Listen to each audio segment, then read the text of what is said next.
We'll call the select board meeting of Tuesday, December 8th to order. And the first item for us is approval of the agenda. So move. Second. And we do have an add of item 13A for Chief Hanley, request for purchase of 2 rooftop heat exchangers at the police department. Is there anything else that needs to be added or amended? Seeing none, all in favor of approving the agenda as amended, signify by giving a thumbs up. Okay. Next is approval of the minutes of our November 17th special select board meeting. Moved. Second.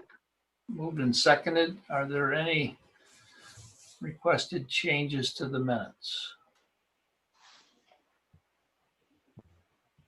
Seeing none, all in favor of approving the minutes as drafted, signify with a thumbs up. Okay. Next is citizen comments. It's an opportunity to talk about something that's not on the agenda. Chris, is there anyone with their hand raised? Oh, not at this time, Brian. Okay.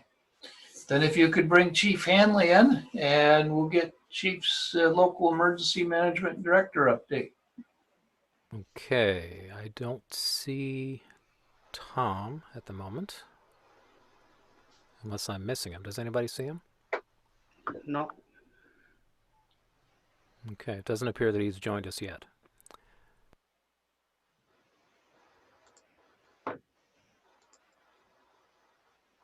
We can move on then. We'll come back. We'll go to the item number 6, which is nominations to fill the vacancy on the select board. And we had 3 letters of interest. And I know that they were all invited to join us this evening and comment, and in alphabetical order by first name. If you could let Andy Hooper in, Chris. Okay.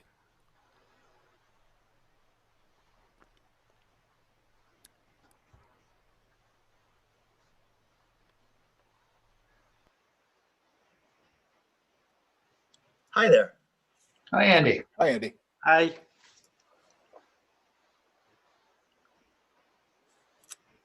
So it's just an opportunity for you to introduce yourself to the board and say why you're interested.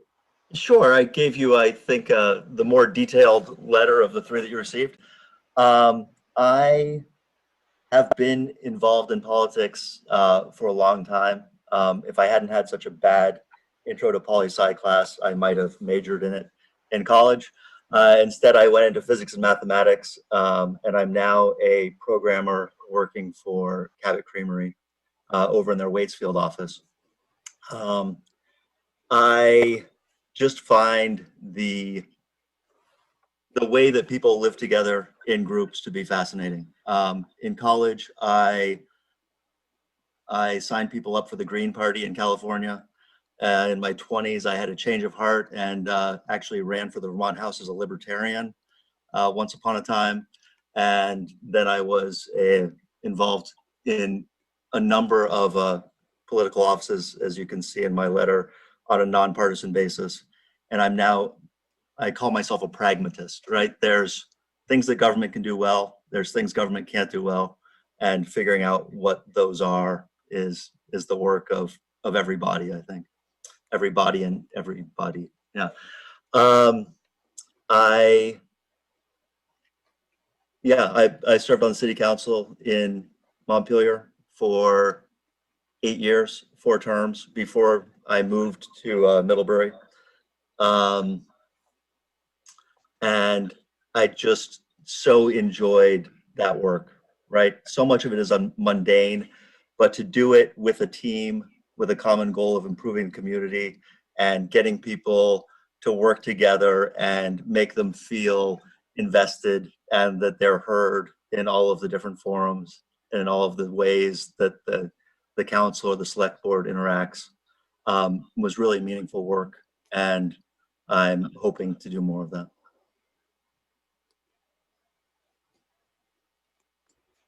Okay, thank you, Andy. Does anybody have a question for Andy? Okay, so go ahead. Sure, Just a please. quick one. Andy, thank you for your interest. And it's a general question I was going to ask Esther also. Are you interested after the 3 months over to serve on the board? Are you interested in running for the elections or?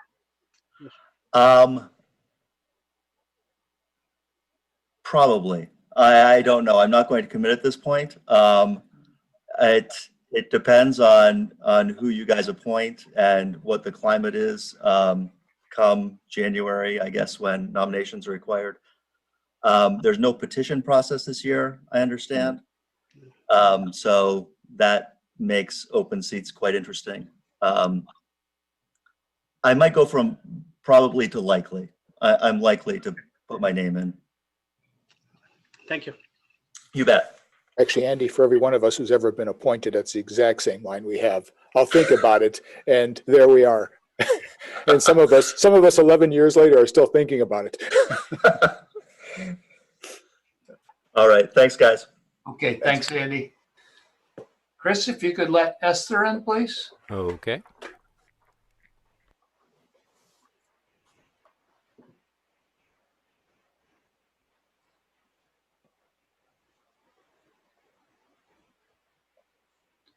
Good evening, Esther. Good evening. Hi. Hi. How's it going? Good. So this is an opportunity to introduce yourself to the board and make any comments that you'd like to make to the board.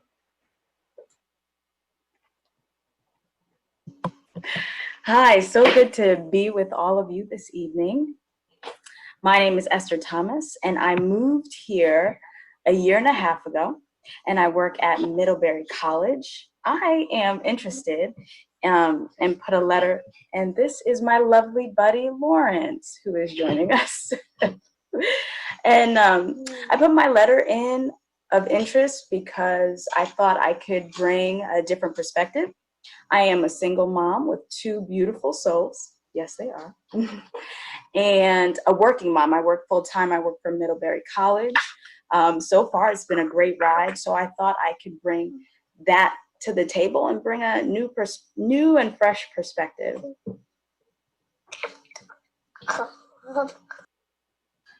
Thank you, Esther.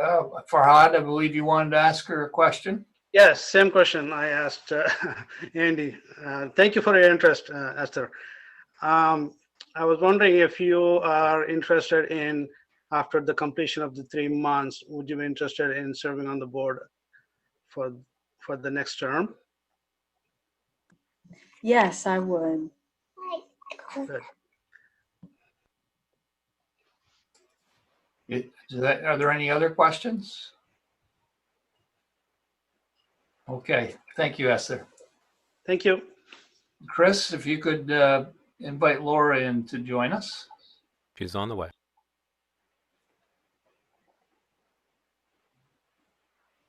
Good evening, Laura. Hello, friends. It's very good to see you and to see the interest in the vacancy from 2 really wonderful people. And I'm just here again to help in the bridge. I'm not trying to run for election in 2021, as I stated. And I'm informed of our process. I know you well, and I'll honor whatever your decision is. And I definitely support a vibrant election in 2021. And I know that means the opportunity to fill Victor's term, which is a 1-year seat, so people can opt for that, or they can opt for the 3-year seats that are up. And we have 2 of those. So that's good for people to know. And I hope for a lively election. And again, you know, I'm just interested in helping with the bridge until that time happens, if you need me. Okay, thanks, Laura. Are there any questions of Laura? Laura, do you have any experience with select board work? You can see she's already using her stump time to educate people on what the opportunities are. We miss that education and keep us informed. So, okay. Well, thanks a lot, Laura. And I think now, Chris, we'll just talk amongst the board here. And to the board, our traditionally we would nominate the full slate, and then at the next meeting we would decide and select one of the nominees. So I would ask if everybody would like to do the same, and I would seek a motion to nominate all three. I'll make a motion to appoint a member to fill the vacancy left by resignation of Victor Nuovo until town meeting 2021. And in that motion, that we nominate Andy Hooper, Esther Thomas, and Laura Cermely. Second. Any comments on that? Seeing none, all in favor, thumbs up. Okay, super. Is Chief there by chance, Chris? And Tom has entered, and he's about to pop up on your screen. All right, thanks. Hi, everybody. Hey, Chief, we got a little ahead of you, so there we go. Here I am. All right. You know, we were talking about it at the beginning. No Shave November's done. Are we going through to Christmas, or? We usually run till the end of December, close to the end of December. I love it. It raises all that money for Camp Tecumseh. That's why we do it. Good job. Anyway, things are getting interesting on the COVID front. We did compliance checks a couple of weeks ago. We focused first on businesses on which we received complaints, both directly and through the state process.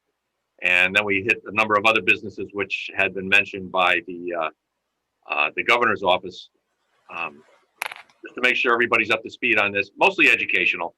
Wasn't any enforcement activity going on, but just bringing them information, making sure they're aware of the latest. And we didn't get any pushback. In fact, everybody was thanking the officers for going there and doing that, and just getting them in a position where they can be a little safer. So I think that was a pretty good operation that went by. We're going to continue doing that. We've been notified by the state that they are going to cover our costs for doing that, going back all the way to May. So we'll be putting in for reimbursement for that, and also giving us some money to continue this going forward a little bit. So we should be able to continue this into the beginning of next year anyway, just to make sure everybody's up to speed. There's a lot of COVID out there right now. We estimate that there are over 2,000 known active cases in the state spread around, and those are the known ones. We think that's probably the tip of the iceberg, because there's a lot of asymptomatic out there and people that are probably sick and haven't gotten tested.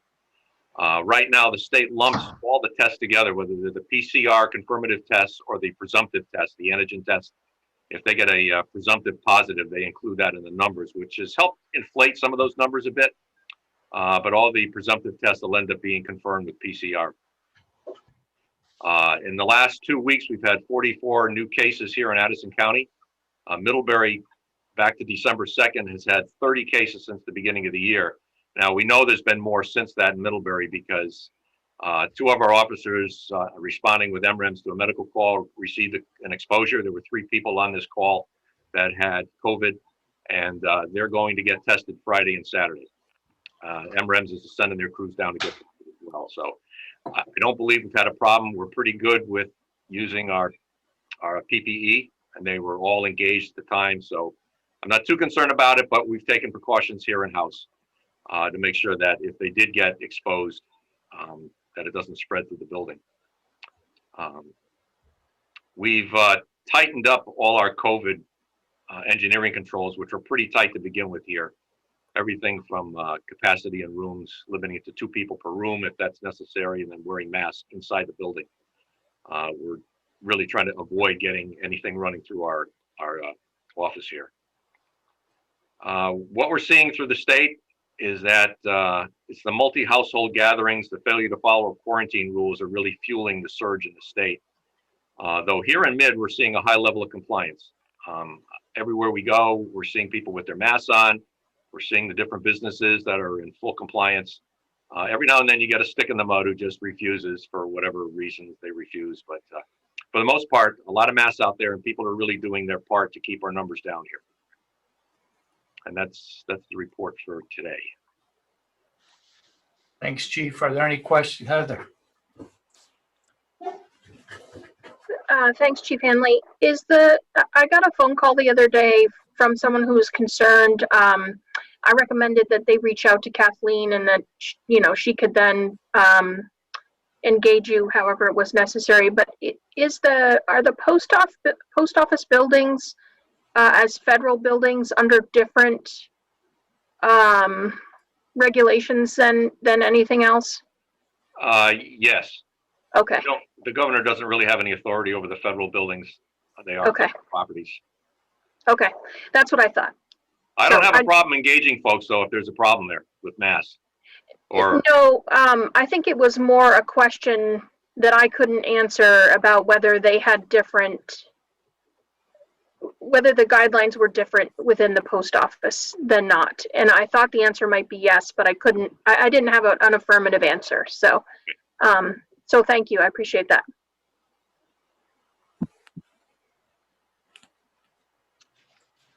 Any other questions of Chief?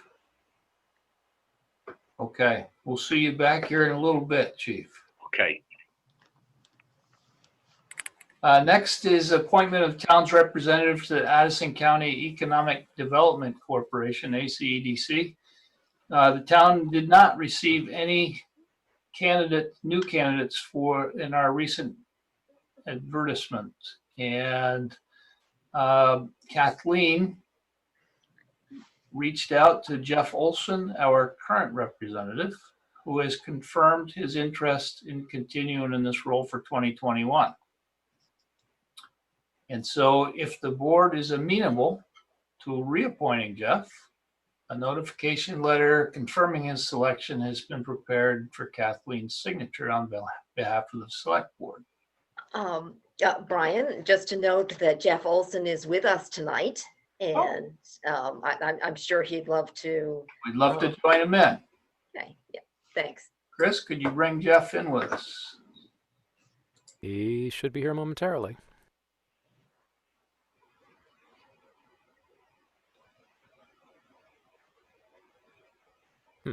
Oh, there he is.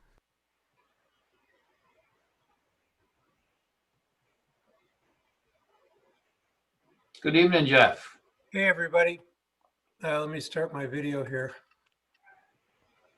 Yeah, I love serving on this board. We're doing really important work. You guys have probably all seen what we've been doing with the COVID money and so forth this year and all the advice. Great group of people. Fred Kenny's an inspiring leader. And in the next year, we're going to be working on a regional economic development plan, and I'm going to be on that committee. So the last thing I want to do is get off the board at this point. I love doing it. Oh, just to remind you all, I live in Weybridge, but I own 2 properties in Middlebury, and I'm the owner of Addison County Real Estate. So I've got a foot in both camps, and I think I can represent Middlebury very well. And I'd say you have. So are there any questions of Jeff? No, I've heard nothing but good about you, Jeff, so we're glad you're there for us. So no question in my mind to keep you on. Okay. Okay, if there are no other questions, pleasure of the board. Guess I'll move. Okay, go ahead, Fahad. Okay, I move to appoint Jeff Olson as Middlebury's 2020 representative to Addison County Economic Development Corporation Board of Directors and authorize town manager Kathleen Ramsey to sign the notification letter on the board's behalf. I'll second. Moved and seconded. Are there any comments on the motion? Sorry, Brian, we have Laura Cermely with her hand up. Oh, okay.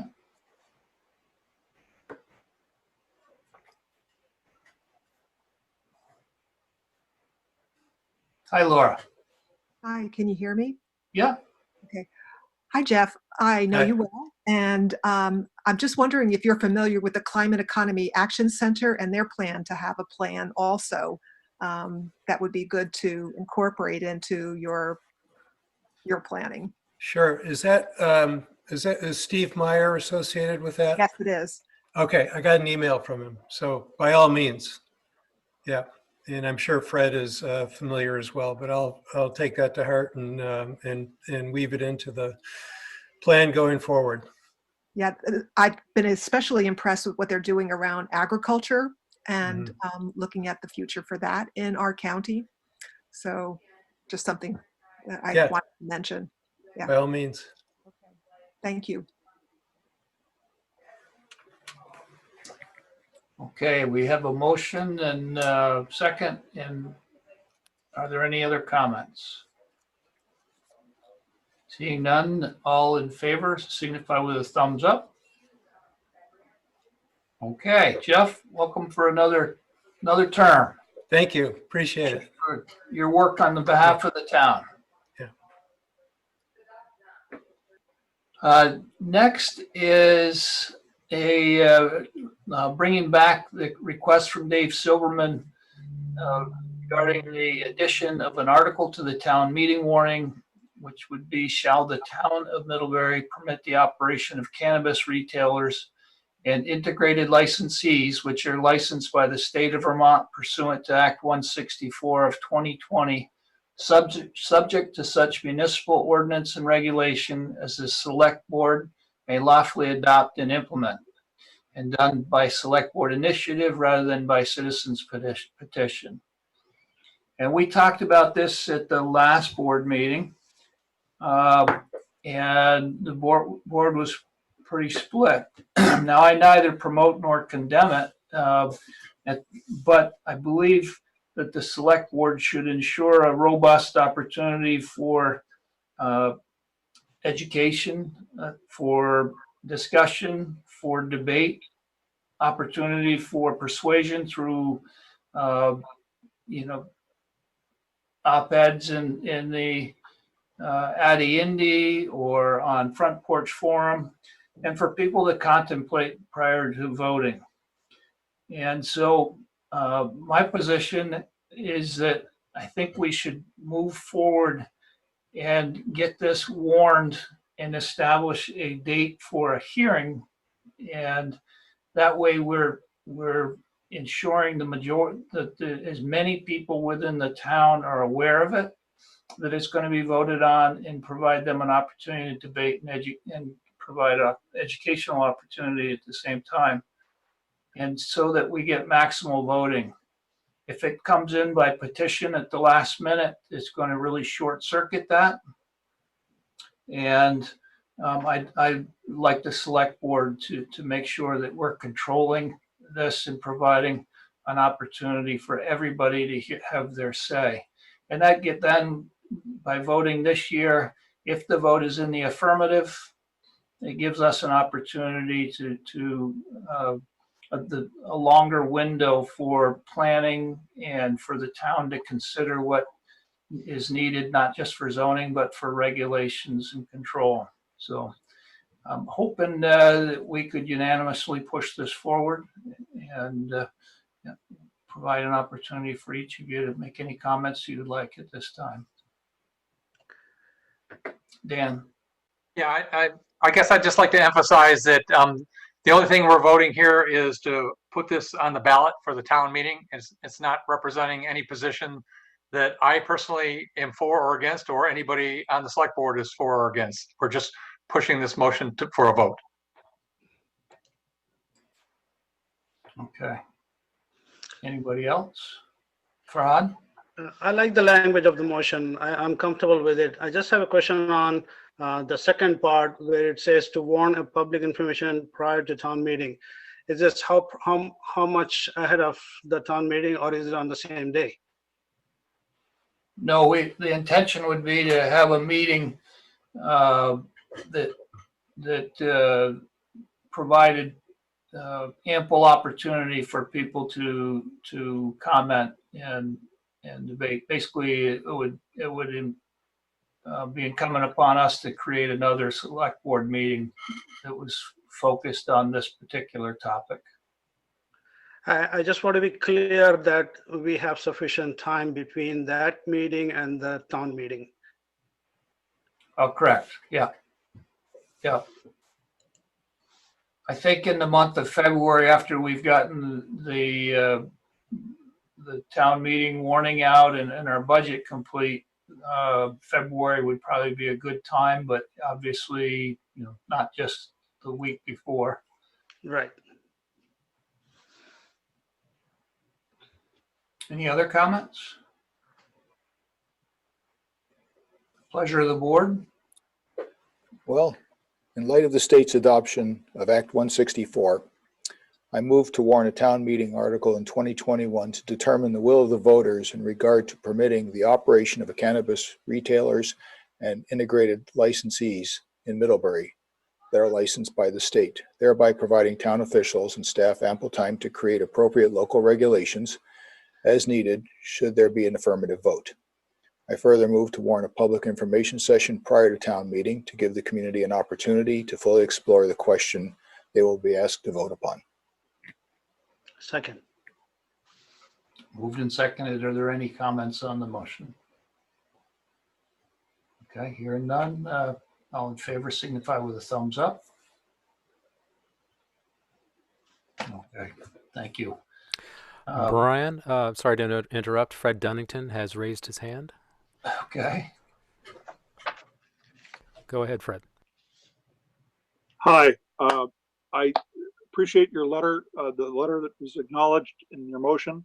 And I just want to remind you that people in deciding whether to vote on this are going to want to know what is possible. And the newspaper, in the article and in its editorial, seems to think that zoning is the panacea for this. And I'm just from a career in zoning, I'm here to tell you that zoning is not great at regulating human behavior or operation of businesses. It can prejudge what things might be appropriate in locations, but the actual operation of them is, I think, what is equally important, if not more so.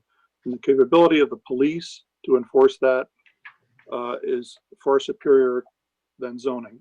And whatever process you have between now and the public meeting to develop the tools to present to people so that it might make them feel comfortable or not comfortable, I think would be an important piece of this public process. To that end, I consulted with Kathleen and talked with Jen and Tom Hanley.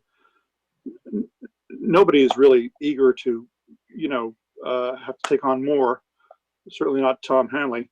But I think I can say that he appreciated my point of view on this and realizes that this is something that is coming, and we're lucky to have Tom to be one to adapt to social change in Middlebury in lots of ways, this included. So I've done a bit of research on that end, and there are things that can be done in the nature of police ordinances and going beyond what you would regulate like you do for liquor licenses to that could be considered in this. And so I just thought I would contribute that, let you know about that, as I indicated in my letter, and things that, when on an ongoing basis, be able to regulate things rather than prejudging them through zoning, which might or might not work, I think would be a useful thing for people to know about. Okay, thanks, Fred. And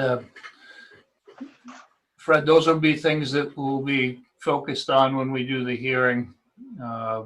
What are potentials? And one thing I wanted to tell the board is we had not made our decision. That was kind of falsely reported in the ad. It was just a miscommunication. I had given Dave a heads up, so he wasn't out collecting signatures. So this was the formal act here that pushes that warning. So I'm going to turn it over to Kathleen to walk us through the budget. Kathleen. Okay, you have before you the first draft of the FY22 budget. Before launching into all of the details, I want to thank the department heads for bringing in some bare bones budget requests to help us out with this charge. So you have your total line budget request is $11.7 million, with about $7.8 million to be raised by taxes. Your budget increase for the year is $147,599. And due to a major hit on the revenue side, the amount of property taxes to be raised is $219,071. That's the increase in the property tax needed. Before I turn it over to the department heads, let's take a quick look at the major budget drivers. Just hold on, I'll share my screen. Here we go. So wages up $45,559. Employment benefits, health insurance, retirement, that suite of items, $15,900. Workers' compensation insurance up $27,500. Property and casualty insurance up $25,000. We have the addition of the PD reuse bond for $133,856. The first year interest payment on the flood resiliency bond. Other debt service, as it ages, it decreases slightly each year, so that's a decrease of $50,000. Equipment fund, Bill Kernan worked with Dan Werner to push off some of our impending purchases in the Public Works Department, and their proposal will be reviewed by the Infrastructure Committee on Thursday. So more on that. That's a reduction of just under $65,000. Our county tax is getting a bump. It was actually increased as our share of the county budget increased with the reappraisal, but just showing it in this year's budget at $7,800. And as you heard, we have an increase requested from the Better Middlebury Partnership. So on the revenue side, tax collection fees down $13,000. This is attributable in part to the board and the town's vote to change the way we assess penalties on late taxes. As you may recall, a couple of years ago, we had an 8% penalty for late fees, and that has been reduced, and there's a phased implementation of that, so people have a warning period in order to pay their taxes. Zoning permit fees, $4,000 decrease, in keeping with recent actual amounts received for zoning permits. Library fees, as you recall, Dana was with us several weeks ago talking about a fine-free library, which was well received by the board, and asked her to include to exclude those fees in this budget as for the first draft. Recreation fees down $9,900. Dustin will be telling you more about that.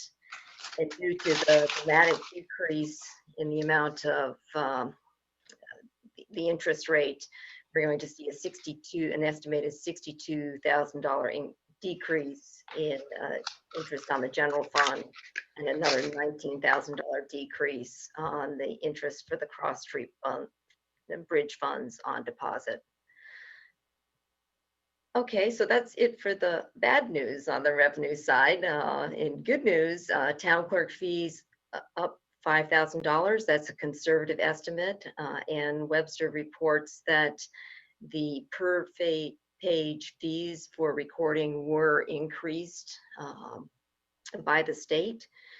So she had received last year in the area of $80,000. Not knowing what the future might bring, she conservatively estimated the increase at $75,000. The current use payment is up slightly based on recent amounts received. We received a notification from the state regarding the payment in lieu of taxes, and they advised us to expect $81,500 in the coming fiscal year. We started a phased increase of the water and sewer fund administrative charges several years ago to reflect changes made in staffing that are dedicated to the water and sewer fund. I'm particularly talking about the addition of the Public Works Planning Director and the Operations Director, splitting that into two positions, and also some increased staffing in the accounting office. School tax collection fees, reflecting recent trends, which have been in the $30,000 per year area, but we understand that there is a 9-cent proposed increase in the education fund, so we're estimating $32,000 on that. And the school resource officer, as you may recall, the town provides one of our patrol officers that serves as a school resource officer, and the school pays 80% of his salary. So it varies as to who is assigned to the school, and that's a $12,000 increase this year.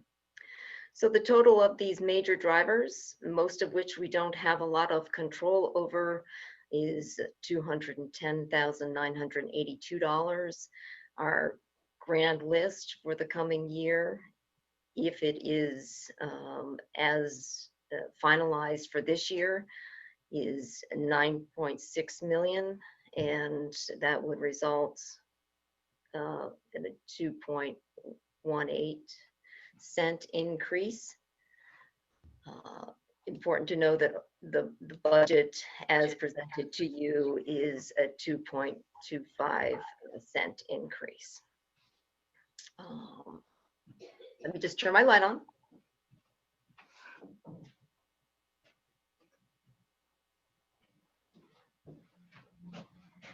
Okay. So that's it for the overview, and just wanted to give you a look at the big picture before we drill down into some of the details. If you have any questions so far? Lindsay? Yeah, I should know this, but could you tell us what the state current use payment is? What is that? So when farms are enrolled in the land use program, there is a reduction in their tax bill, and the state reimburses some of that reduction. It's a state program. Okay, thank you. Okay. What? And the tax collection, that $13,000 in the red, is it just the penalties you're talking about? Penalties and interest on delinquent taxes. Okay. Yeah, that's all I got. Okay. So I will start off with the administration portion of the budget.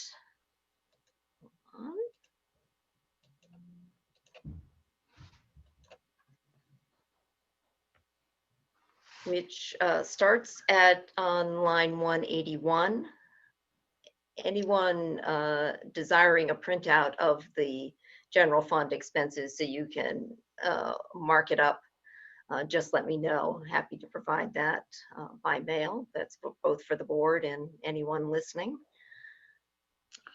Is it possible to make this a little bit bigger, Kathleen? It is probably possible. As to whether I can do that or not, I don't know. Hold on. Let me see what I can do.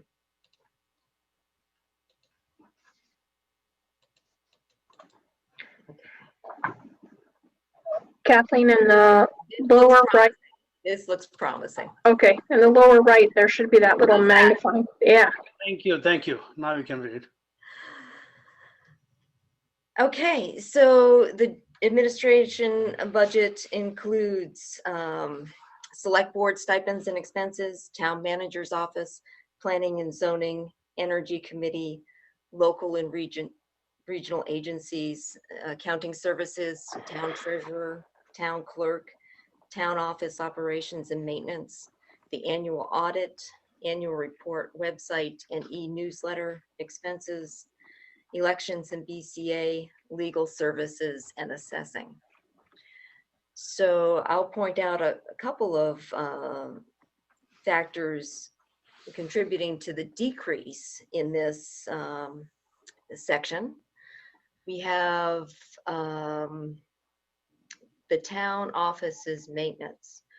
We've starting on line number 277. We have transitioned from a full-time employee here to working with a contract service. Our full-time employee has been redeployed in the Public Works and Recreation Department, and it continues to be full-time. That has resulted in a $20,700 decrease in the municipal building budget. We also decreased the legal services budget on line 310, 311 from $30,000 to $27,000. Again, it's been in the area of the low 20s, but historically we did see some in the $30,000-$35,000 range. So we're estimating $27,000 for that. And also, thankfully, there is no national election in the coming fiscal year. So that has been decreased from $11,000 in FY21 to $5,000 in FY22. So overall, the administration budget is decreased from $1,166,739 to $1,142. Sorry, $1,142,312, a decrease of $24,427.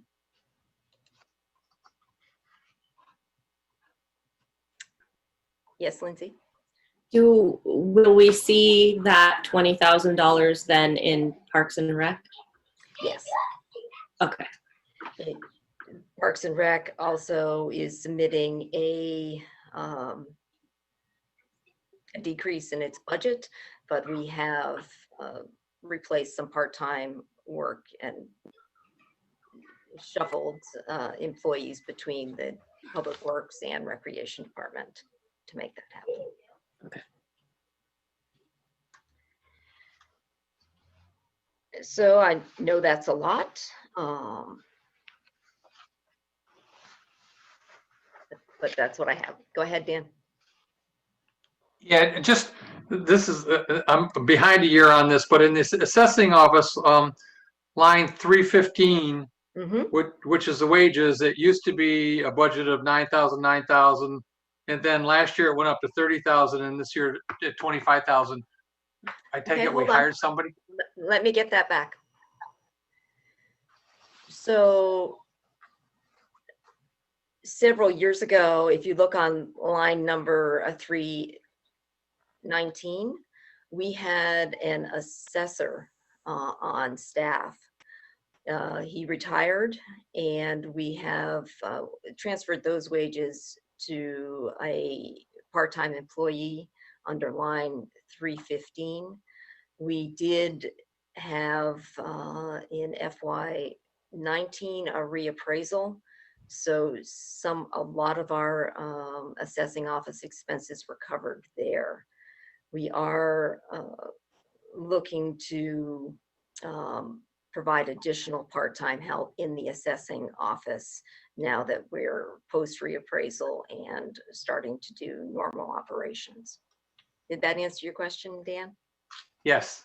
I have one other minor question on the line 290. We had rubbish for $1,000 a year. Now it's zero. We just thrown it out the back door, or is something? So we had been budgeting for $1,000 for rubbish removal, but we've been taking our rubbish down to the Public Works Department. Oh, okay. Okay. Thank you.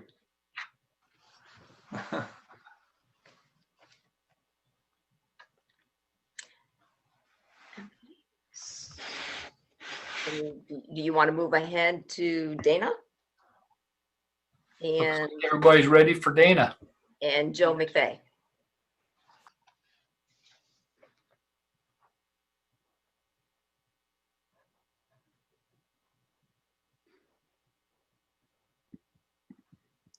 Hello? Can you hear me? We can. Got you, Dana. Oh, okay, great. Hi, everyone. Good to be here. Hi, Dana. Well, it's been quite a year for the library, as it has been for everyone. I think you all know we've had a lot of changes to our normal service operations, but I expect, or I should say, I really hope that by this summer, we will be back to our regular operations. So the proposed budget that I submitted this year is remarkably similar to last year's proposed budget. It includes increases for cost of living and an upcoming increase in minimum wage, but no new positions, no other increases. As always, we shift some funding around between the collection budget lines to reflect current trends in circulation. And this year, those trends include the continued increase in circulation of digital ebooks and audiobooks relative to physical materials, and an increase in graphic novels, especially for youth and teens. We were able to renegotiate our copier contract and save about $2,000 a year. So that can help offset the anticipated reduction in revenue. As Kathleen kind of already reminded you, this proposed budget assumes that we go fine-free this coming July. And so we stop accruing revenue from overdue fines in fiscal year 22. But other than that, no changes, no big changes to the operating budget, no big changes to the revenue budget, but happy to answer any questions about the budget.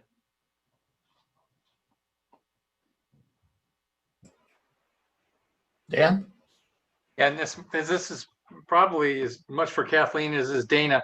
And I think Dana mentioned something, and I think I've read that in here somewhere, and talked about increases in minimum wage. We have many employees employed in the town at minimum wage. We have some in the part-timers in the recreation department, and Okay. also some part-timers in the library. Okay, and that's what I thought they were. Thank you.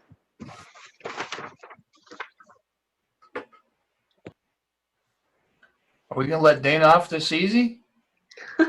You could. Laura Cermely has a question. So much for being easy. Dana, I love the library. I don't know if you could speak to the facilities and anything that you noticed as an improvement this particular year with work that was done. I know that a lot of work continues to be done on the library. So are you saving, or seeing any benefits from that work?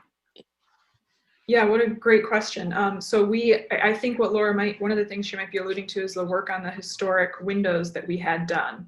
Our building is a little bit buttoned up a little bit better now. We don't have gusts of cold air coming in through those windows. I haven't noticed savings yet just because it has just started getting cold, and I don't know if I haven't looked at the last heat bill yet.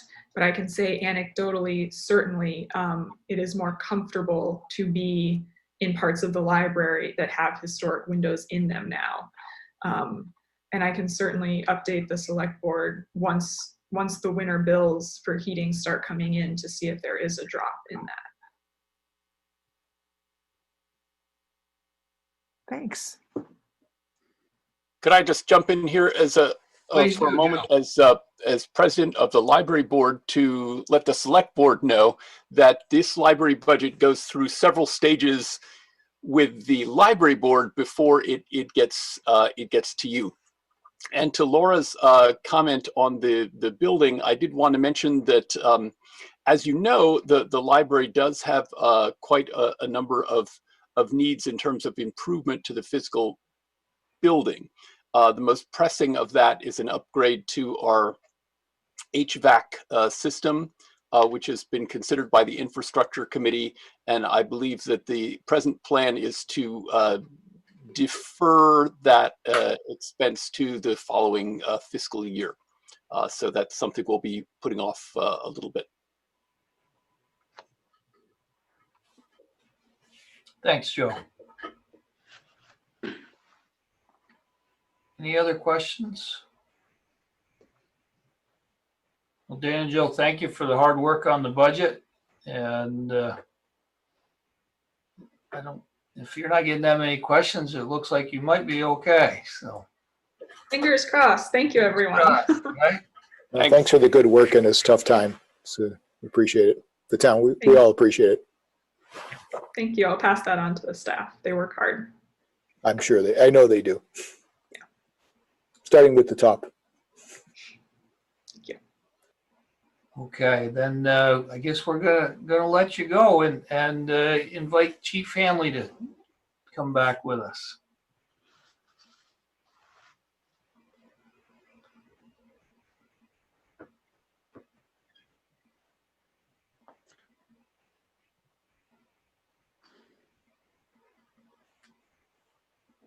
Like a bad penny, I'm back. Or that, remember we used to get the nickel with the red paint on it? You always seem to find this thing every couple of years. Anyway, you have two budget documents. One is called the budget worksheet. It gets beyond the numbers that you see on the spreadsheet. And I just recommend that you take some time to look at that because it explains where all those numbers come from, generally speaking. Some of them are a little specific, some are not, but service contracts, and this is just what we pay for this stuff. And this is why those numbers are generated how they have. Getting into the executive summary part, we have a total overall budget increase of $51,287. And there are some specific drivers with that. One is the equipment fund, which is the biggest one. That's over half of it. And this is a function of how we manage the equipment fund. Our cruisers were purchased on a 2-1-2 basis, and we're getting into a 2-cruiser year, and we'll be paying for them next year with that money out of the equipment fund. So that's why there's a sudden increase of $26,000. Next year, that gets cut in half because we only get one car. So it shows a big increase, but that's just a function of replacing the cars. The other increases are new old ones. And I say new old ones because years ago, we always had a budget for electricity at the control building and for heating fuel at the control building, which was really a waste of money. We ended up getting rid of the electricity and the fuel some years ago because it was frankly a waste. So the buildings are almost complete and we're going to be restoring heat and fuel in them, but it's residual and it's not a lot of money. We're basing these budget figures on what we used to use in fuel and electricity in those buildings years ago, which I think we're going to see a decrease. The buildings are used for storage, so heating the building is generally only 4 or 5 months a year, and electricity is generally a couple of battery chargers unless we have a reason to be in that building with lights on, fixing a car or doing something in there. So it's fairly residual. The other new one is something that the state is passing along to us, and that is a fee for dispatch. The state police provide dispatch for us between 11 and 7 at night and all day on Sunday, and we've never paid for that. Starting next fiscal year, the state is demanding that we begin paying, and it's on a 3-year basis. The first year it's $5,000, the second year it'll be $15,000, the third year $20,000, and then your normal inflationary escalators after that. It's a lot of money. It's something we've never paid for. The choice is to have full-time dispatchers on our own, which will require hiring 3 full-time dispatchers. And I'm going to tell you that's a lot more than $20,000 a year. And this also covers dispatch for the fire department and after-hours paging for public works and some of the other things we dispatch for. It is not 911 service. That will always come from the state, and there is no charge for that. So that is $35,000 of the budget increase. The next bigger one is patrol salaries. We've estimated the contract expires June 30th, so we're guessing that the contract may come out with a 2% increase for salaries across the board. I don't know that. I don't know what's going to happen. That's negotiations that you will be doing with the union. So we estimated a $14,000 increase. Patrol salaries are more than half of our budget. So that's personnel, and that's a big chunk. But it only shows a 1.6% increase because we're losing 2 officers. We lost 1, we'll lose another at the top end of the salary range, and we're replacing them with entry-level employees. So that's kept it down. Even the redesignation of 1 patrol position as a supervisor really had no effect on the budget.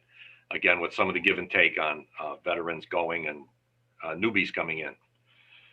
The rest of the budget increases they're scattered throughout the budget, and you could look at that individual detail. There's some pluses, there's some minuses as you go through that budget based on some of the things we're doing. We got rid of one of our service contracts, which saved us about $4,000 or $5,000, and there's some minor increases, $100 here, $200 that are pretty insignificant. So that's the story with our budget. And again, I just recommend you go through that.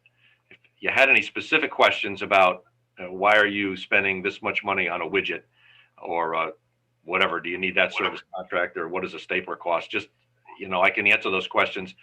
This is an initial presentation, and I'm sure it will, I know you have the form there is what I'm talking about. I mean, it costs us X amount of dollars to have a telephone bill. It's going to be to run our internet, which is not for playing games. The internet connects us to the state computers and the federal computers, and really is kind of a need that we have for that, motor vehicle computers, that sort of thing. And if you go through that, you'll see as detailed as we could make it in the budget. And with that, I guess I'll kick it. Questions of Chief? Heather. So I probably should have looked a little closer at the documents. Did you end up putting something in your budget, Chief, for the radar speed detection? No. We looked at the impact of this budget and understanding revenues are down, and I did put a memo. It's at the bottom of that executive summary you have on what driver feedback signs cost, if that is something you want to discuss. The other thing is the legislature is seriously looking at mandating body-worn cameras. That's a huge expense. That I don't want to sugarcoat that. That's $70,000, $80,000 a year to maintain body-worn cameras. When you figure every single traffic stop runs about 8-10 minutes of high-definition video, and you have 2,000 and 3,000 of these a year, that's traffic stops alone. It's data management. These are public records. We get a lot of demands for these things. Somebody's got to manage it. Somebody's got to redact information. You go into somebody's house and there's children there, that images have to be redacted.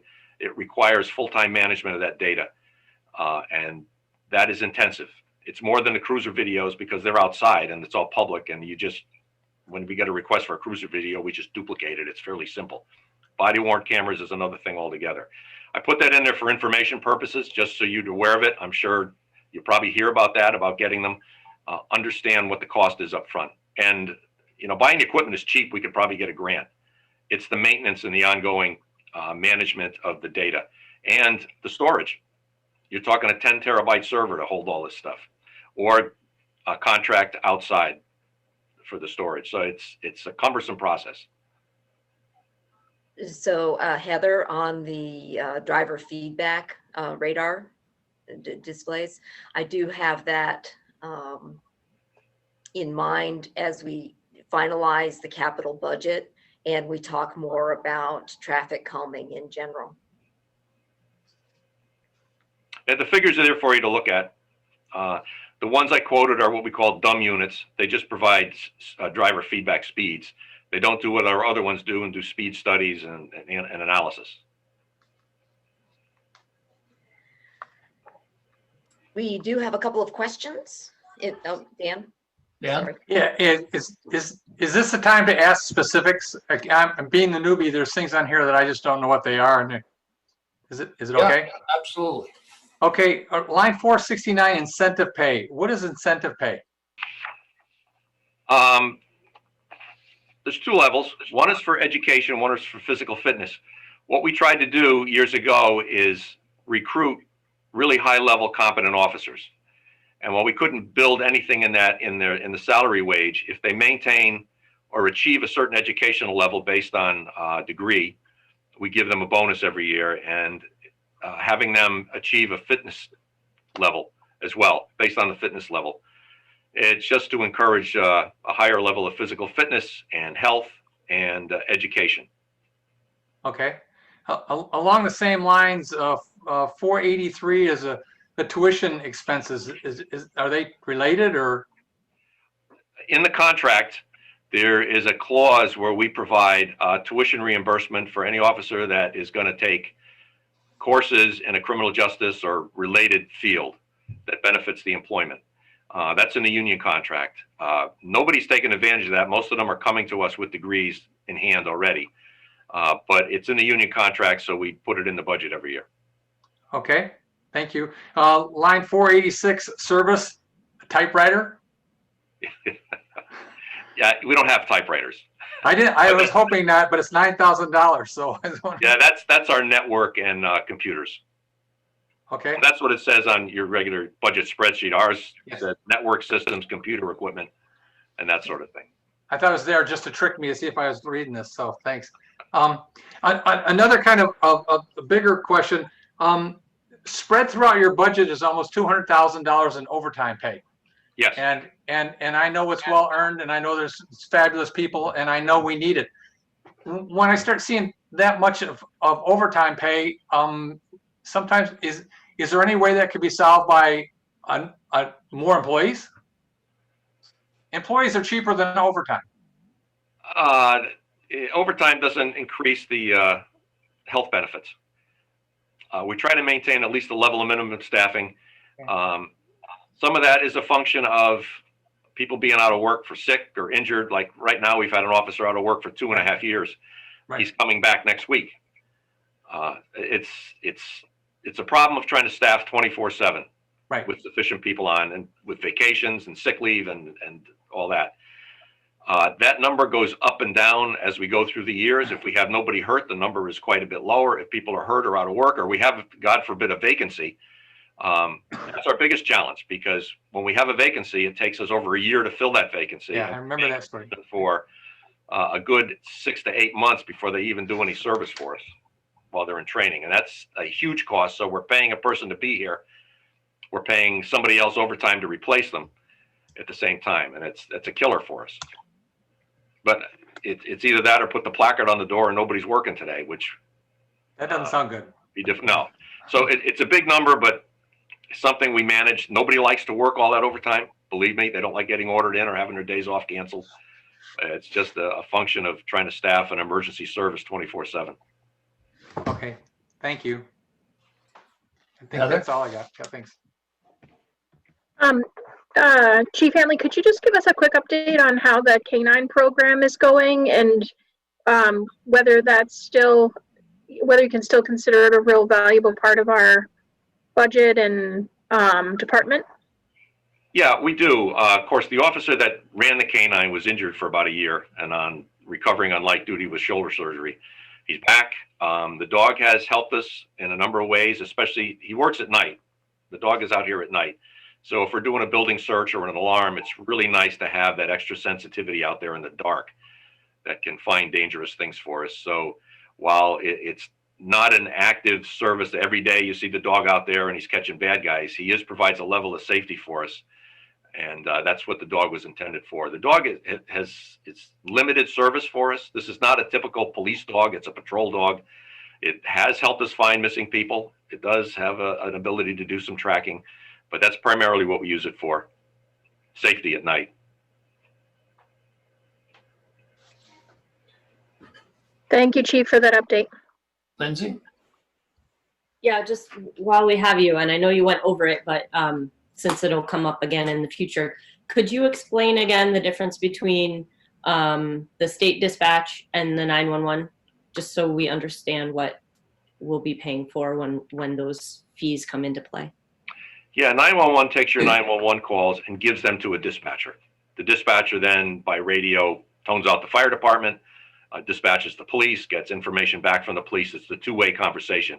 911 is essentially one way from the person that's calling to it goes to a dispatcher. So if a 911 call comes in during the day or the evening, they transfer the call to our dispatch. Our dispatch then dispatches an officer.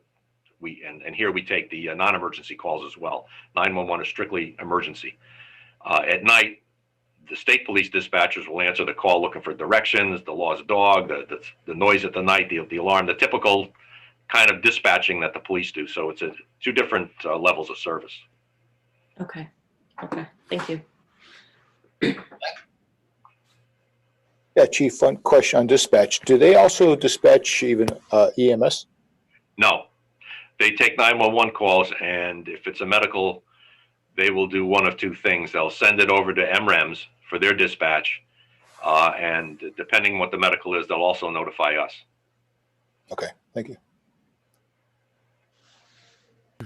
Chief, when they start charging you significant dollars for the dispatch, is there benefit staying with that dispatch, or would it be worth looking at you have an MREMS dispatch handle it to keep the money local? Yeah, there's some issues with that.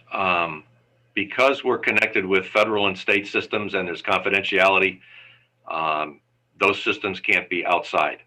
Okay. That's the big bugaboo. It's not just answering a call and sending somebody. It's the connectivity to motor vehicle. It's connectivity to the National Crime Information Center and dealing with juvenile records.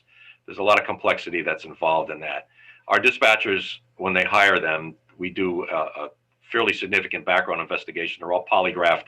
There's a very deep background investigation. There's personality profiling. There's everything that takes to be able to handle this. And they've got to pass a number of different tests and confidentiality, which is not the case with the MREMS dispatching. And I don't mean to detract from them. They're providing a medical service. Yeah, understood. We have looked at options. We tried to do regional dispatching here. We lobbied our legislators to try to get some kind of a funding mechanism, a regional-wide funding mechanism to create regional dispatch, which would significantly reduce our cost. But that has fallen through time after time. We've worked with Brandon, Virgins, and Bristol, and the Sheriff's Department to see if we could get some kind of regional dispatch. It is silly to have this many dispatchers in the county and we're not connected. Somebody's dispatching for Virgins, somebody for Bristol, somebody for Brandon, us. Our dispatch is not that busy that we can't take on other agencies. Yeah. Lindsay? Just for Chief, do you have a sense of why those efforts have fallen through when they have fallen through? Yeah, the whole issue is they built in an opt-out, so towns could opt out. So your county-wide dispatching falls apart when only a few towns put into it. Some are looking at, we're getting free dispatch. You know, we have the state police. We're not paying for a state police dispatch. And why should we pay for a regional dispatch when we get it free now? There's your disincentive. And without any kind of county government to corral all that in, you're stuck with a bunch of individuals that go their own way. That's the same with any municipal service. If you look around, how many dump trucks are sitting idle at any one time? How many fire trucks are sitting idle at one time in this county? You've got 19 fire departments. There's really a a lack of efficiency and that sort of thing.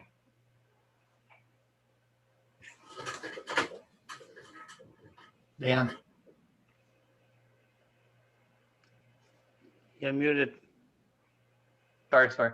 Under line 541, it's called community programs. What are they? Those are different things we do, mostly with kids, mostly coming out of the schools, to try to just engage the community a little more. And it runs the gamut. There's a bunch of different things that we might want to do. Okay, thank you.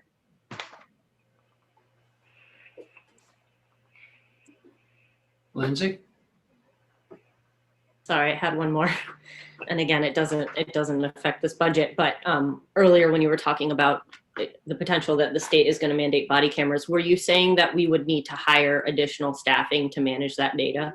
Yeah, you have to. We have one clerical person now, and this is incredibly intensive program. Would it be one person, you think, or do you think it would require more than one person? No, one person, and we could multi-use for some other things, but yeah. Just curious. I mean, yeah, see what I've been happens. curious about it. I look at this expense, and it's love to have them, but we've gone over this time and time again over the years. It's just we have to be realistic with the expenses. Okay, and I think, Chris, we had a couple people with their hands up. We do. First up is Laura. Go ahead, Laura. Chief, thanks very much for that overview and for your great reports, your emergency management reports, which I know I and so many appreciate. And I saw in your recent one a mention that, we have this mental health crisis, and we know that people are really concerned about our response to mental health. And you mentioned in your report that you have your officers cross-training with the counseling service. It might be helpful for people to understand more about, what you mean by that, and just to know that you are doing that, which I think is really valuable and important.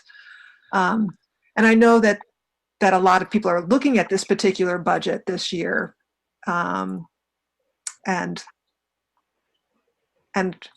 are looking for that that effort. I'll just say that. So that's one thing, and then I have an energy related question, but I'll let you respond to this first. Sure. Years ago, we started with the counseling service going what's called Team 2 training. And that's where a clinician and a police officer go together to deal with the mental health crisis. Right now, we're going to get there before anybody else gets there. So we've got to be prepared to at least stabilize the scene until we can get a clinician there. And sometimes it takes quite a while. So we looked at the need to do that. Every officer has gone through basic mental health response training here. There've been a couple of different classes over the years provided by the state.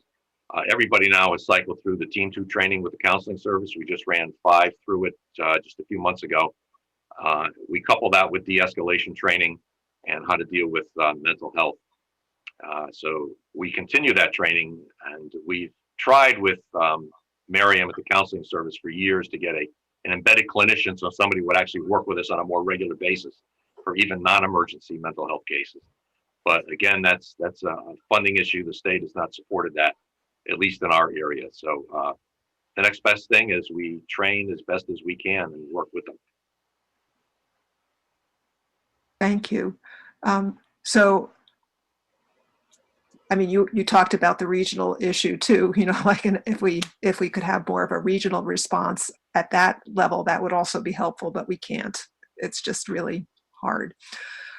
Going back to your facility and, the excellent energy steward that you are, I know that we've done a lot of work on the buildings, and that with the new garage that we anticipate opening, one of the benefits of that is that cruisers don't have to spend as much time warming up, and they're ready to go. So I don't know how much we can anticipate saving in terms of fuel as a result of that, but every little bit helps, and we appreciate that. Yeah, and we're just putting out the cruiser bids for 2 new vehicles, and we're specifying that the preference is for a hybrid. So we have the one hybrid vehicle we ordered in January. We took delivery in August, and it's still sitting here because we can't get the upfit equipment. Due to COVID, factories shut down.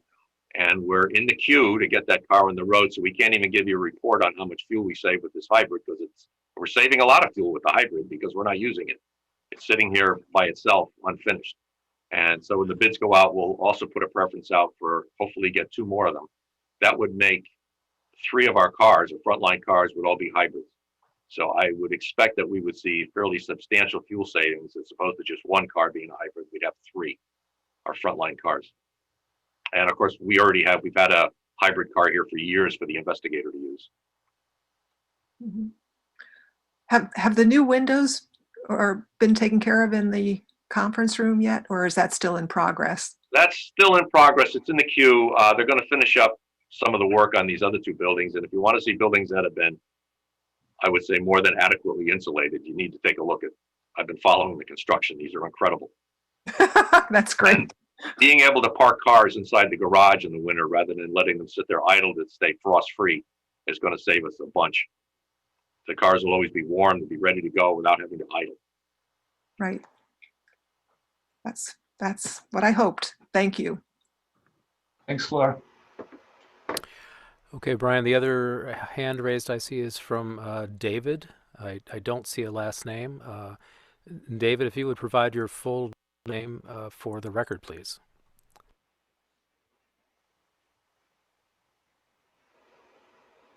Sure. Sorry that I didn't type in my last name. I did not know what the protocol was. My name is David Pistilli, for the record. Hello to everyone. I wanted to thank Heather for bringing up the speed limit feedback sign question. I was looking for it. I didn't see it, so that answered that question, as well as to Kathleen for her sentiment about tackling traffic calming town-wide in the upcoming FY. But, and I further express my appreciation for Chief Hanley keeping his budget to the absolute minimum that he feels responsible. But I would feel a lot better having that speed limit feedback sign included at this point in the chief's budget, probably raising his submission from 1.73 million to about 1.78 million.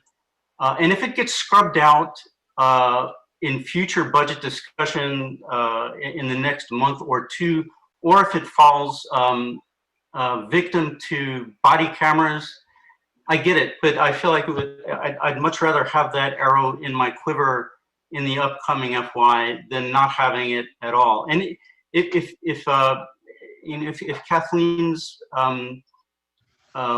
effort indicates that we don't need that and we don't have to spend that money, that's fine by me as well. But I also feel like I'd feel better having it as a line item in Chief's budget or as some element of his budget wherever he thought it was appropriate. So David, it's Kathleen. Part of my suggestion was that the infrastructure committee perhaps include the driver feedback device in the capital budget. Okay. I have an idea where we could trim something there and substitute that in if that's something that the committee would like to do. Okay. Okay.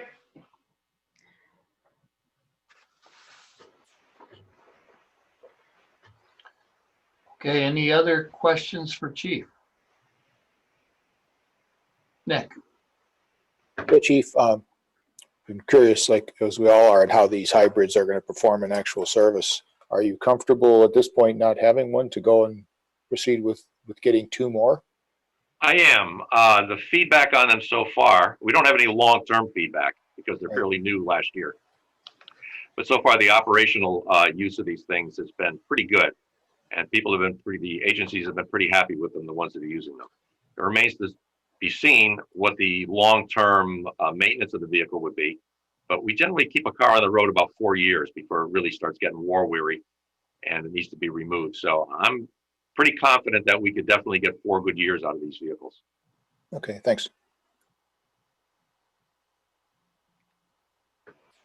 Okay, I think I can't say we let you off easy, Chief, but I can say we'll see you again here shortly. Okay. All right, Chris, if you could bring Chief Shaw into the meeting.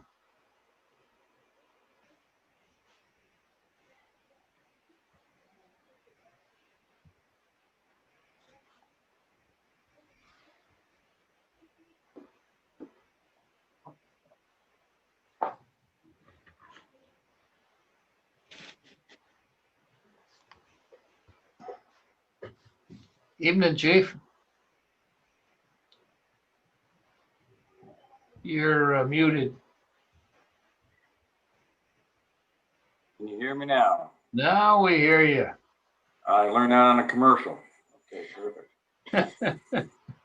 Well, welcome. Thank you all. I'm here to report the budget for fiscal year 22, which is hard to believe. It's been a very busy and stressful year in the volunteer fire service. COVID has put the volunteer fire service on its head. We're a community-based organization that is in the community space every day. We finished this year with 230 calls for service and experienced COVID exposure in 4 of those calls. I bring to you a budget that is basically the same as last year, and my apologies go out to Kathleen. I gave her some old information and just recognized that today at the final hour. So Kathleen, I apologize, and I'd like to make those adjustments to the board now, if I may. Sure. Perfect. So if we go to line 566, these are just piddly amounts, but it's an adjustment. So this is for photographic supplies, and that account is rapidly being an account that could be eliminated. I still need some money in there for when we get to request for fire reports from insurance companies and lawyers to provide photographs in the hard copy, but they pay for those and we get that money back, but I need some money to purchase that stuff in advance. So this shows a $50 increase. That should be a $50 reduction. And then in line item 571, reimbursement, as I spoke about last year, our support truck takes care of the mileage that may be necessary to attend school or other outside the county functions. And so that should be a $200 reduction rather than a $200 increase. The other is line 586 under other services. That would be for Station 2, the Kings Row Station. And that should be a $500 increase instead of a $500 subtraction, bringing that account from $3,500 to $4,000. And then on 592, under telephone for Station 1, that should be a $1,000 increase from $4,500 to $5,500. The key driver there is the county department found 3 telephone lines that were being paid for out of somebody else's budget that actually belonged to the fire service. And so that's why that fund is up so much. And then finally on line 3 other services, that needs to be a $1,000 increase. This fund, as well as in Kings Road, takes care of the day-to-day failures within the building structure. So just last week, for example, we had to replace a condenser fan on the air handling unit on Station 1 on air handling unit number 1. Ironically, it caught fire and burned out, but we had to replace it. That was a $2,000 bill, so that wipes out half of the budget for taking care of the rest of the station for the next 11 months, which is impossible. You can't do it on $2,000. Other than that, everything else is the same. And we're trying to pinch the penny as much as we can. I was happy to see that Tom got some answers on dispatching because they couldn't give me any answers on how they were going to charge the fire service in Middlebury for dispatching. Again, we're dispatched from state police all day Sunday, 24 hours on Sunday, and then 11 p.m. on Saturday night till Sunday morning. Our dispatching comes through the state police. We have moved back to a non-meeting format where we're meeting in Zoom, reducing our staffing in vehicles to get our vehicles and staff to the scene. We're back to phase 1 conditions, which were the same phase 1 conditions we had in March to try to protect our staff. We're taking advantage of the state's resource offer for providing PPE for our staff and exploiting that as much as possible, having them bear the cost for face pieces, gloves, and gowns and such. Other than that, I'll take questions. Questions of Chief? Nick? Yeah, Chief. 584 heating fuel at Kings Road. That's a big drop in a year. It's like half. It's, what are the factors in that? It is. And I think that the reason that is I don't think the bills are caught up with the actual cost. Okay. I think the bill fell into the next following year. But we have turned the temperature back down at Station 2. We've lowered it even more. Mm-hmm. And so that helped quite a bit. And we didn't see any harm to the building at all by doing that. We have to be careful with temperature in the building because we have the bathroom in the back. And the last thing we want to do is pop up. Sure. Plus a big tub of water sitting there. Exactly. We did the same at Station 1 as well. We lowered the temperatures down and checked everything else throughout the last winter and try to bring those temperatures back down and save some money where we can save some money. Mm-hmm. Okay, thanks. Other questions for Chief? So Chief Shaw's, I'm totaling up $1,700 as a net of the changes that David presented tonight. And I will make those changes to an upcoming version of the budget. Sorry, Kathleen. I hope that doesn't happen again. I apologize. Dan? Yeah, just to make a comment. I'm amazed and always appreciative of a volunteer fire department. It amazes me that on a budget of $240,000, they can have 230 calls a year. That's just a little over $1,000 a call every time they get called out. It's pretty amazing that we get that kind of service for that low of a dollar. So I'm very appreciative and compliment what you guys do and what you do for the community on such little money. Thank you. Well, thank you. It's a mentality within the department. So we fully understand that taxpayers are pressed to the limit, and it's our responsibility to take care of their resources. Thank you. Well, it's not only that they do the job, but my observation is that they are among the most professional forces you will find anywhere. So it's amazing what we get for that little money. Oh, thank you. Appreciate it. Again, it's the entire crew that makes it happen. I'm just a conductor. Yeah, well, it's always good to be a fireman. Yeah, thank you. How has the COVID environment impacted your training levels or ability to train? It's impacted him greatly. We were scheduled to go to the fire academy this year, and we had to scale that way back. The academy shut down to any in-person training. We were able to get back down there later in the year, but to a much more abbreviated program. It's had a profound effect on the Firefighter 1 program that was started in last year and then canceled, and started this year and canceled again.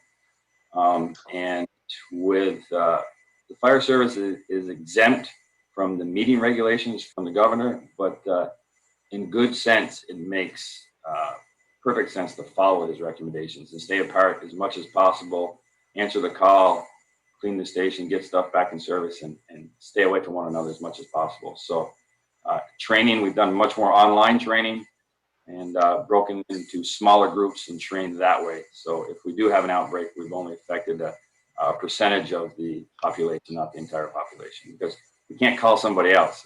As Chief Hanley says, we've got to hang the shingle. We can't put closed because of COVID. We've got to find some way to make it happen. And the entire county has shifted the way they've taken care of the fire service throughout the county. We meet, the chiefs meet on a conference call weekly, understanding how other departments may be affected or not affected by COVID. And it was interesting because the call we had on Sunday, all departments except for myself answered that we're operating normally.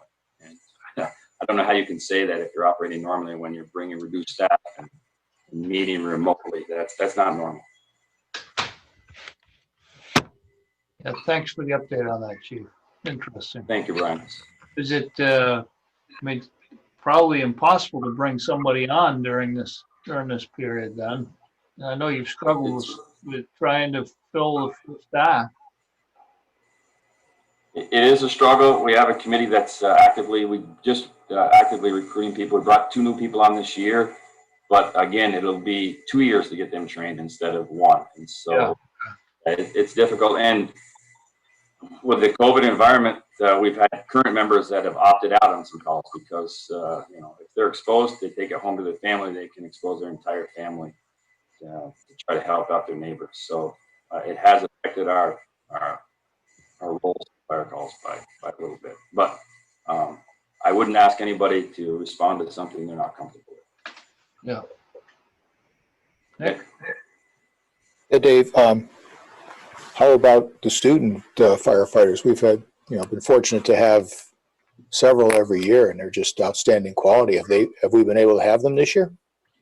We have not, and that's why myself and the other group was really adamant when we set levels of students that we set that level at a manageable level, that if they go away, it has a minimal impact on our department. But minimal is a pretty vague term because they have a huge impact. Without those 7 students during the daytime, our daytime response is severely affected. And we get really good response out of them in early morning for all the obvious reasons. 2 o'clock in the morning, those guys are wide awake and ready to go. So yeah, they are. And they're always incredibly good quality too. Absolutely. They're at every Zoom meeting. They're still active as they can be, but the college has asked them not to participate and will not allow them to participate. I foresee that they won't be part of the organization this year at all. Okay, any other questions of Chief? Lindsay? It's not really a question, but I just wanted to say I'm in a neighborhood where there was a recent house fire and got to see everyone in action, and as did all my neighbors. And everybody was so very impressed with the response time and professionalism and how quickly things were brought under control for what we thought was a pretty severe and large fire. So I just wanted to pass that along to you and to your team from everyone in our neighborhood. Well, thank you much. And it was a large fire, and I was hoping you were not the resident that I parked the tank truck in their dooryard and let it light for last. Oh, that was across the street. Okay, good. All right, perfect. One last question, Chief. How's our new truck coming along the production cycle? Its production spot is still there. I can't tell a lie that I'm concerned that COVID is going to affect its delivery. If you look at anything in South Dakota, North Dakota, Minnesota, they're getting hammered. So the company still says we're on schedule. We've made we believe our final change orders, and we'll see. Some of it is just simply out of our control, unfortunately. As much of a control freak as I am, I have to accept.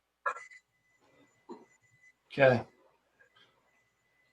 All right. Well, thanks, Chief. Thank you. What we got next? Well, I think we got Chief Hanley back next. There's that penny.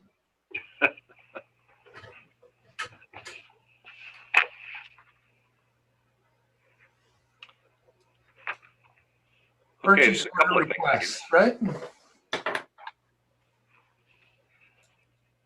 The first one, I guess, is the network upgrades. This is planned. This is part of our regular network improvement. Right now, our server is old. It's running on Windows 7, which is not supported by Microsoft. So this is a planned upgrade. This is part of our capital improvement planning. So it's going to put us a new firewall in, because our firewall is defunct as well as a number of new drives and just some of the other technical pieces that go with it. And that's what that purchase order is about. Questions of Chief, Dan? I just have a question. It might be a dumb question, but you know, in my business and everybody's business, we transition to the cloud to get rid of local servers. Is that something that's possible for you guys? Yeah, we do all our backup in the cloud, and we do a number of things. Part of the issue we have is the confidentiality of information and the ability to control that information and be able to redact it reliably. So we do send some of our stuff to the cloud.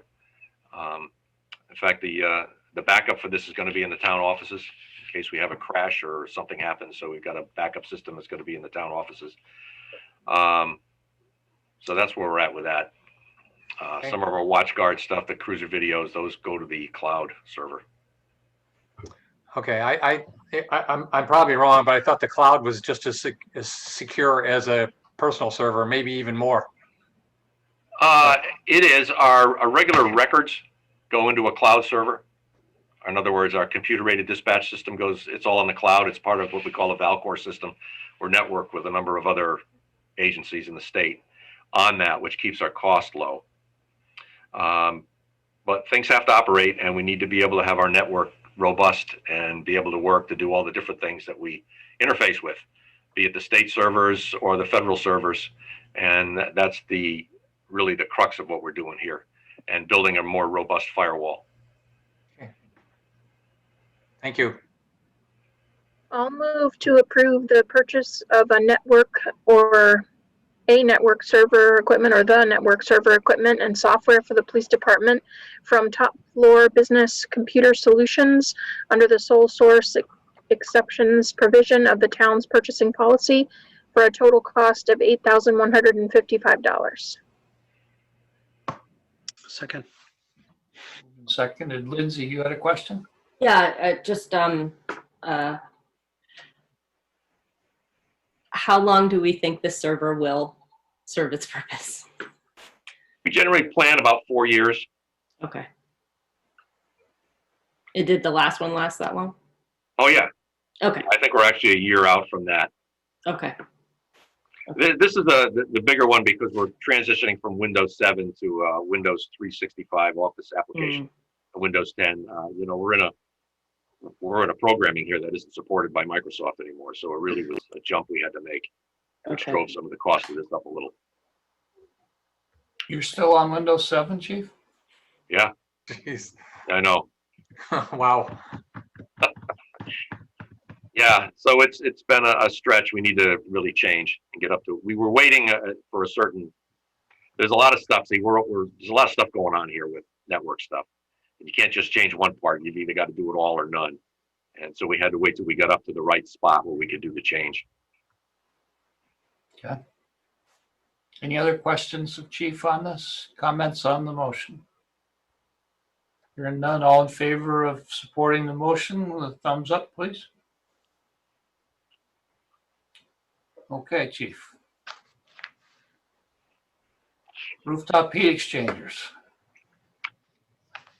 Yeah, we've got 2 broken heat exchangers up on our equipment on the roof. These 2 particular heat exchangers were replaced about 7 or 8 years ago, and they found some cracks in them, and they need to be replaced. The system is operating. It's just not very as efficient as it could be without the new heat exchangers. So that's a cost of $3,657. It's within our budget to do it. So this isn't anything extraordinary. We had kind of planned that these things are going to be going on with a system that's going into its 18th year, which is why we've got the whole other program now looking at the heating system of the building. Any questions of Chief? Pleasure of the board.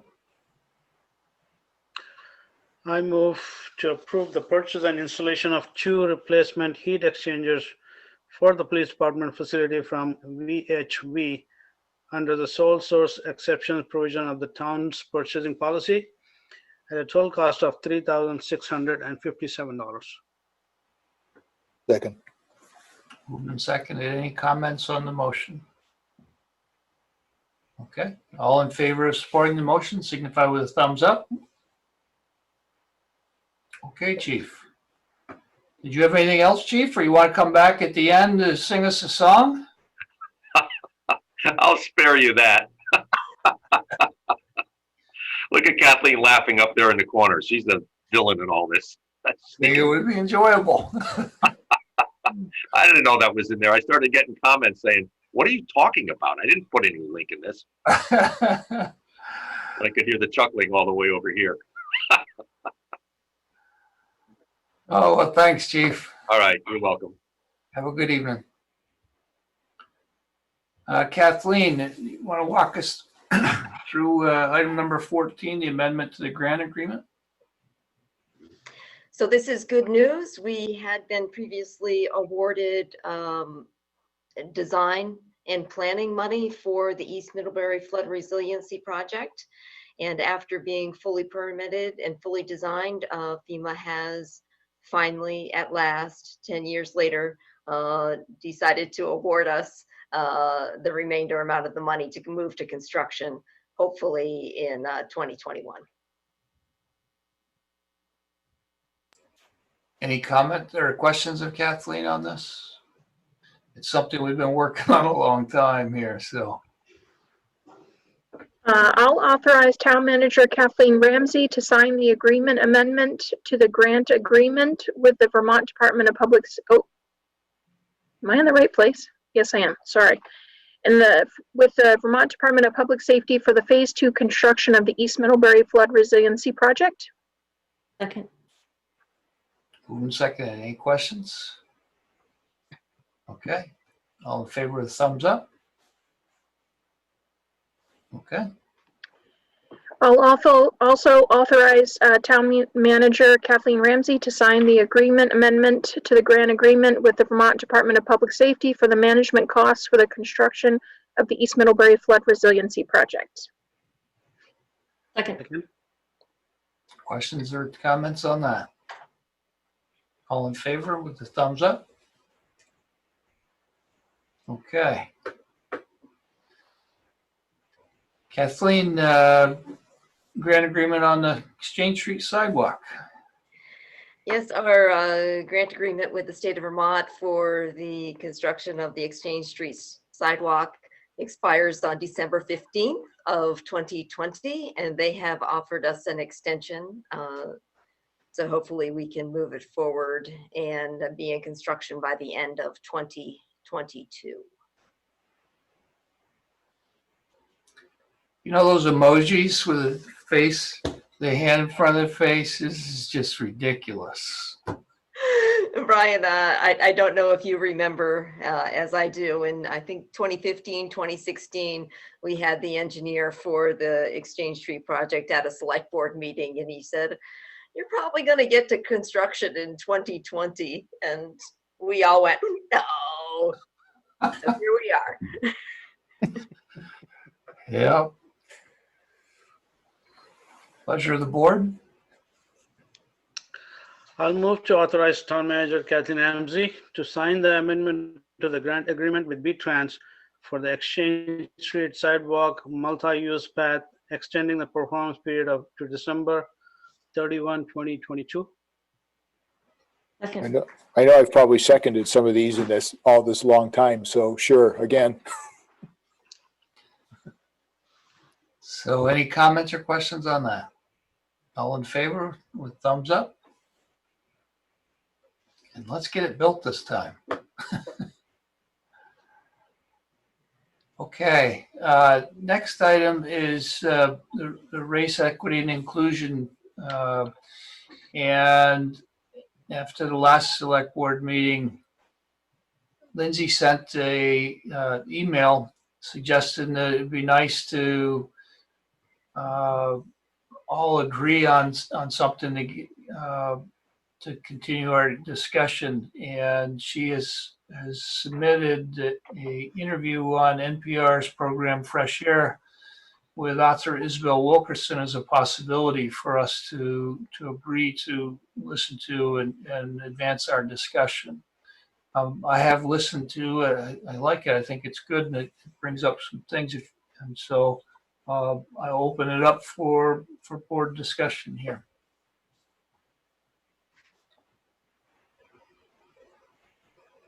Lindsay. Yeah, I was just gonna add, I think one of the benefits of picking some shorter things is that we could maybe fit in a variety of opinions and thoughts rather than going with something that's maybe a investment. You know, Yeah. I give a suggestion. I recommend everybody paint 2 bedrooms in a 5-day period and wear a headset. And you're gonna. I think I've listened to the 1619 series, the Seeing White series, and several other, which are really just jaw-dropping, fabulous. And this one is really good too. Yeah, never thought of the caste system like that. So, but if you work, just put a headset on when you're exercising. So can we agree to have everybody listen to this and so that we're prepared to discuss at the next meeting? Okay. All right. Thank you. Brian, Yeah. if I could just add quickly, I'll try to get something to Kathleen, but I got an email from the president of the Vermont Community Foundation today about them underwriting free screening of the documentary Coded Bias, which culminates with a live panel this Saturday. I'll try to take some of the information out of this email that was sent to me. Actually, it was probably earlier in the week, but anyway, and see if it's anything that you guys might be interested in. Lindsay? Yeah, I was also going to add, I just sent some information to Kathleen, although you may have had it already, I'm not sure, for a local group that's going to be meeting virtually, of course, to talk about these things. So she can probably pass it along in case people aren't already on that list. Just another resource. Dan. Sorry. I ran across something the other day that this is pretty easy to do on PBS. They a few weeks ago they had a program, and it's still there, that you can call. It's called Driving While Black, and it's a long history of well, relatively short, more current, and during the driving period of racism, and it's just really good. It's really easy to watch. Well, it's not easy to watch. It's very difficult to watch, but it's something that, you know, at sitting around at night you can do, and I'd highly recommend that too.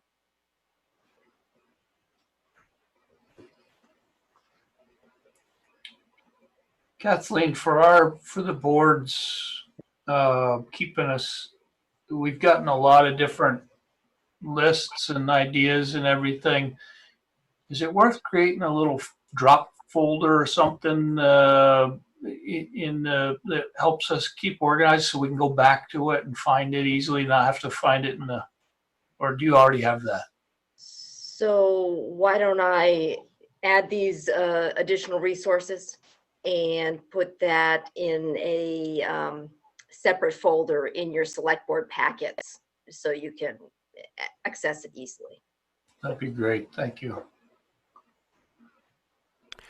Brian, I just noticed we have a hand up from Laura. Okay.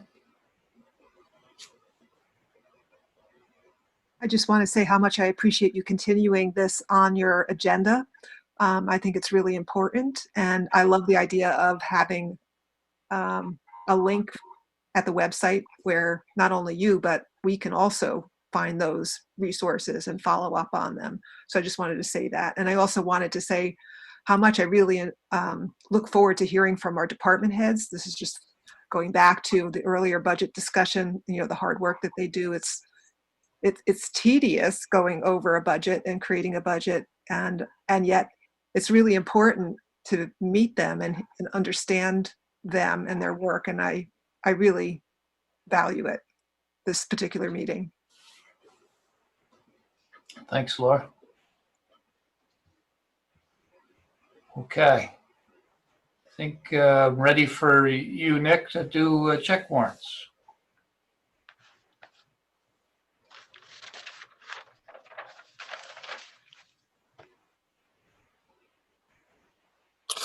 Okay. So I've reviewed the check warrants, and so by the authority of the Select Board granted on April 28th, 2020, I've reviewed and approved total expenditures of $483,300.68, and that consists of $215,000 or $215,899.14 for accounts payable and $267,401.54 for payroll for the period November 18, 2020 through December 8, 2020. And I move the board's approval of payment of these expenditures. Second. Second. Okay, moving second, all in favor, signify with a thumbs up. Okay. Kathleen. I have nothing to add to the current correspondence list. Several of you have contacted me asking for those items. Please feel free to do so. Happy to answer any other questions you have. Any questions of Kathleen? Okay. Board member concerns. Dan? Yes, a couple of things. Number one, I still am keeping in touch with the restaurants and some of the obviously at least one lodging facility in town. And I just wanted to, and I'm sure this is not a surprise to you, but I think occupancy at the inns and the accommodations is the lowest it's been. It can't get much lower than well, it's approaching what we had in April and May when we were closed. And the restaurants have seen a significant loss in business, and it's getting really serious if the state doesn't. The state's coming up with a third part of the Vermont grants here shortly and be distributed. I'm just concerned if it's going to be enough to make several of these businesses survive this winter.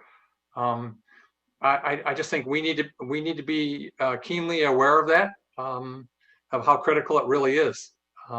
So I thought I'd bring that up and encourage everybody to do takeout, because some nights the restaurants, that's all they're doing is getting takeout. So and when they used to do 300 a night, it's quite impactful. The other thing that I wanted to, that I was concerned about is a couple weeks ago there was an article in the paper about people organizing, local citizens, wonderful citizens organizing patrols at the college at night to patrol the campus, because the students many of the students on campus, particularly those of color, didn't feel comfortable walking around in their campus or walking around in our town, and I think that's appalling. Not our community's response, but we actually have students that don't feel safe walking around in our town because and it didn't cite a whole lot of information about them being harassed or but I guess partly is about the fear of being harassed. I think we need to take note of that. I don't think that's a message we should be seeing in our paper, and it's not a message that we have 4,000. We have 2,500 students up there, and their families, and that message that the students take goes back to their families. It's a huge impact on our economy and our community, and certainly doesn't make us look good as a community. And I think we really need to be watching that, talking to the college, and including that in our other sensitivity trainings that were going on to see if that's something systemic in the community, or if it's just a time of COVID or what's going on. But I would certainly like to be having a conversation with the college more so on those lines. And where did you see that? It was in the Addy 2 weeks ago, 3 weeks ago. I guess I believe that particular situation arose because students were worried about the election and how the local community might respond to that. And that's a shame, even if it's just a one-time thing with a reaction to the election. But you know, we should be able to make our students feel more comfortable than that when they're in town. So. Okay. Farhad, I got nothing. Thank you. Nick? Yeah, one thing I noticed this year is that in spite of the fact that this COVID is trying to take every bit of joy out of existence, it's really pretty impressive to watch how many people have brightened up the streets with the Christmas decorations this year. I walked through my neighborhood last week. Diane and I are frequently walking around, and I counted 73 houses in this neighborhood alone that had decorated, and I've probably seen another 10 to 12 since then have come along. So thanks for everybody just doing a little bit just to make life a little brighter. It's pretty to be out there and remind us that we will get through this thing. Thanks, Nick. Lindsay? Yeah, I had a couple of things. One is that, and I know Kathleen is aware of this already, I've gotten some questions from the community about the digester, the potential digester on Exchange Street. So I wasn't sure if it might be good to do a little public update before town meeting. People just seem interested in wondering where it is exactly in that in the process. The other thing is that my family just recovered from COVID. We had the unfortunately, it was my daughter's class at Mary Hogan that was affected, as I'm sure some of you have already read.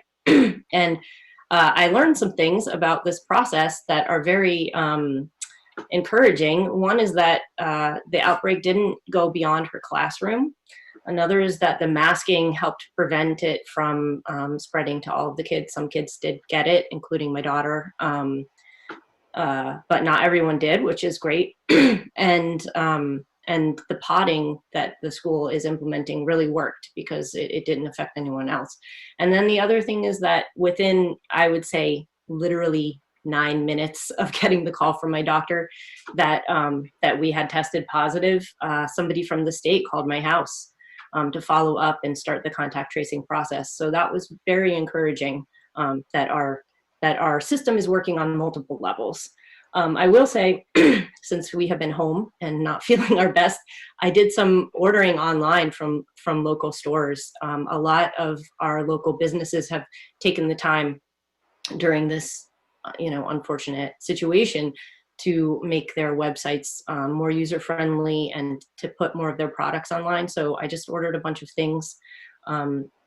And I found it to be really easy, and they're waiting for me to go pick them up, although a number of places offer to drop them off to me. And they're offering that service free of charge for people, within certain zip codes. But at any rate, I just wanted to say, really think about places where we can do holiday shopping this year locally, because I'm sure they'd appreciate the business. And especially think about getting gift cards that can be held on to for a little bit longer. It's a way to get some of our local places that we really value over the hump. So that was it for me. Is everybody okay in your family? Are you all okay? Yeah, we were fortunate that none of us had any of the scarier symptoms, though. Between the 5 of us, I think we hit everything, every single symptom other than nobody had COVID toes, which is apparently a thing I did not know about. And, we were fortunate, and I think we should be, according to the contact tracer who called us from the state, we are no longer, we're symptomatic, but we're no longer contagious. So my daughter will be going back to school this week, which is be nice, because we've been in quarantine for quite some time at this point. So it'll be nice to not be in the same room with my children all the time. I'm glad to hear you're okay. Thank you. Heather. Thanks, everyone. I don't really have much other than if you're doing some walking around and looking at the holiday lights, I highly recommend the tree in Marble Works and the lighted falls. The lighted falls really are spectacular. And I just, if you haven't seen them, make the time, go for a walk in the evening down over the pedestrian bridge, you know, from Marble Works through over to Frog Hollow Alley. It's worth the time. So thanks to Karen and the BMP for putting that together. And I went to the little Bundle Up Market on Merchants Row last Thursday, and the little circus act. And it was fun to get out and do something and feel separated from people, but still have some fun and see people out in Middlebury trying to enjoy the season and supporting the downtown stores. So anyway, go see the falls. Have to check those out. Lynette and I went downtown because I do a lot of my Christmas shopping at the Middlebury stroll, the midnight stroll. And we're without having those this year. So we went down Sunday and there were several stores were open. So bought a bunch of stuff, but didn't catch the lights yet. So A bunch of you mentioned other places in town, streets that are lit really well. What can you just reel those off again? Most of Botolph Acres. Okay. One by Lake Dunmore. Okay. One in Bridgeport, that's Lovers Lane. Do you know Tom Broughton? No, yeah, well, no, he is, yeah. He's an auctioneer, so Yep. he lives right around the corner, I think. Okay. So Nick might know a little bit more, right? Oh, yeah. But I mean, we're fortunate to be kind of in Light Center here, where just go for an evening walk. So, you know, go over and park over at the hockey arena and just take a walk through the neighborhood. It's, yeah. You know, take the loop through here. And I forgot to mention Nick's house. Nick's house, huh? Okay. Nick's house. I'll write that down. and counter to what has been rumored, I'm not pulling power from the Georges next door. I'm not running an extension cord across the lawn. I love that scene in Christmas Vacation where he's getting ready to light up his house. I could see you and Dean George having a little competition there. Actually, Mike Francis is the one who's tough to deal to have. He's a great neighbor, but he raises the bar every year across the street. All right. Well, you have to climb that bar. See, I have to get out because on Halpin Road there's not even enough houses to decorate. So it's just over the hill, but. Okay, I'll entertain a motion to, actually, one thing, hopefully everybody got a message. We will have a couple things to talk about in executive session at the next meeting. So be thinking about those, what questions you have. We need to develop those. There's not an immediacy to them, but we do need to develop those issues. Okay. So I'll entertain a motion to adjourn. Moved. Second. All in favor with a thumbs up. Okay, we'll adjourn at 9:04. Thank you for a good meeting. Kathleen, thank you so much for all the hard work on the budget. Thank you. Good night, everybody. Thank you. Good night. Thanks. I'll stay well.